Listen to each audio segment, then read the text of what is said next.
Assalamualaikum warahmatullahi wabarakatuh. Perkenalkan, nama saya Ahmad Sobri Nasution, NPM 18150036 dari Prodi 4B Vokasi Informatika. Mata kuliah belajar dan pembelajaran.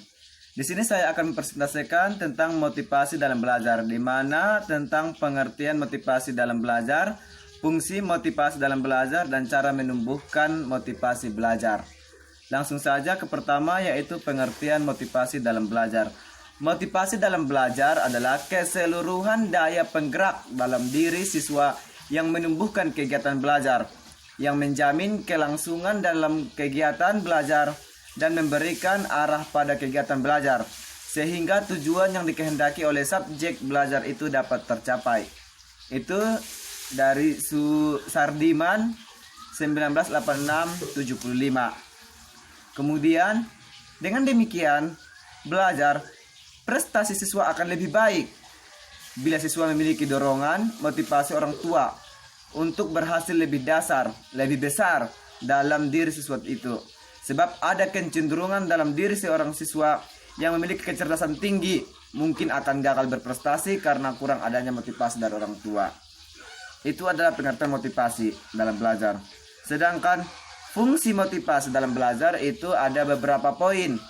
Yang pertama, yaitu menurut Nasution 1982-77, motivasi memiliki 3 fungsi, yaitu yang pertama, mendorong manusia untuk berbuat. Jadi sebagai penggerak motor yang melepas energi, itu contohnya. Motor yang melepas energi.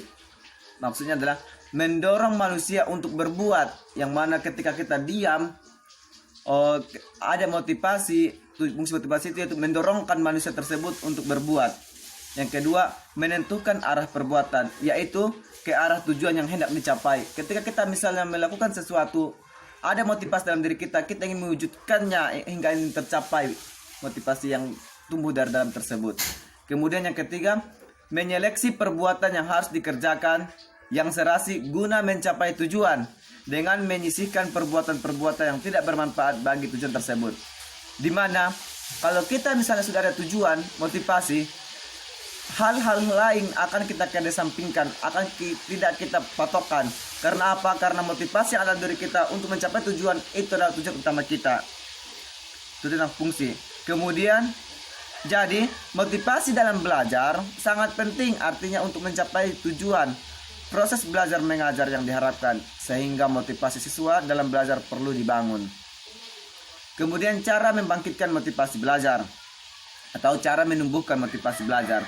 Yang pertama yaitu memberi angka. Maksudnya banyak siswa belajar yang utama justru untuk mencapai angka yang baik. Betul tidak? Pasti betul.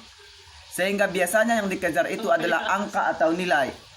Oleh karena itu, langkah yang dapat ditempuh oleh guru adalah bagaimana cara memberikan angka-angka terbaik untuk siswa demi menumbuhkan atau mengaitkan dengan nilai-nilai yang terkandung dalam setiap pengetahuan.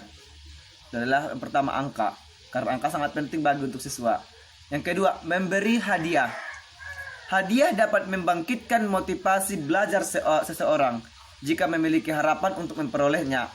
Misalnya, seorang siswa tersebut mendapat beasiswa, maka kemungkinan siswa tersebut akan giat melakukan kegiatan belajar. Dengan kata, ia yakin motivasi belajar agar dapat mempertahankan prestasi.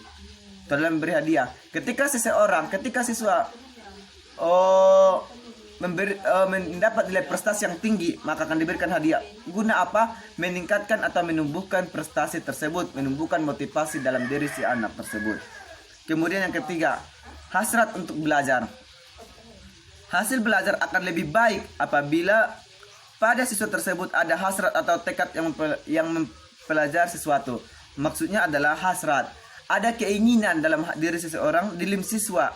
Ada keinginan dalam diri siswa belajar lebih baik. Karena apa? Karena hasratnya untuk memotivasi dirinya untuk lebih baik. Kemudian yang keempat, mengetahui hasil.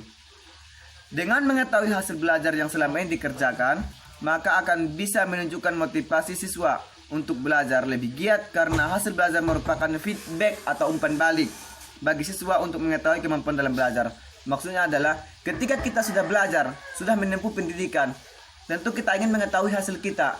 Ketika siswa dikasih soal, ketika siswa dikasih ujian, maka hal terakhir yang ingin dapatkan siswa adalah hasil belajarnya, hasil ujian dia. Apakah dia mampu, sesuaikah yang dikerjakan dia dengan kemampuan dia, sesuai enggak soal yang diberikan dengan pemikiran hasil potensi dalam diri dia sendiri. Itu adalah, dan ketika kita misalnya mendapatkan hasil dari ujian kita, dari hasil pendidikan kita akan mendapatkan feedbacknya atau umpan baliknya. Kemudian yang kelima, memberikan pujian. Maksudnya adalah akibat dari pekerjaan yang diselesaikan dengan baik merupakan motivasi yang baik pula. Itulah ketika kita misalnya melakukan sesuatu, ketika kita belajar, ketika sudah belajar, kemudian dia mengerjakan sesuatu dengan baik, maka kita wajib seorang tenaga pendidik harus memberikan pujian bagi si anak, sehingga si anak dapat termotivasi untuk lebih giat lagi belajar. Kemudian yang keenam, menumbuhkan minat belajar.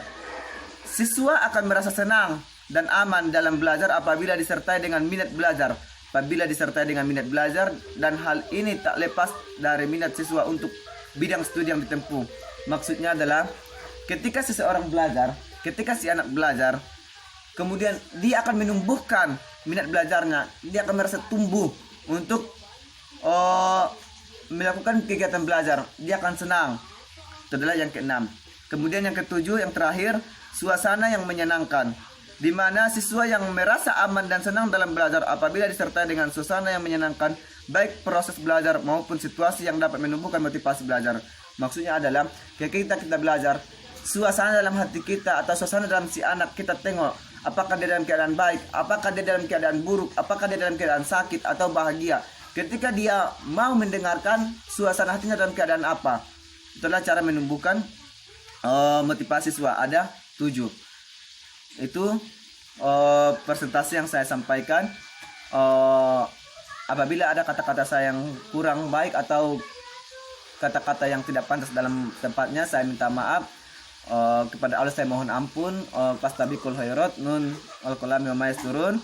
Saya Ahmad Sopri Nasution, NPM 18150036, undur diri. Saya akhiri dengan salam. Assalamualaikum warahmatullahi wabarakatuh.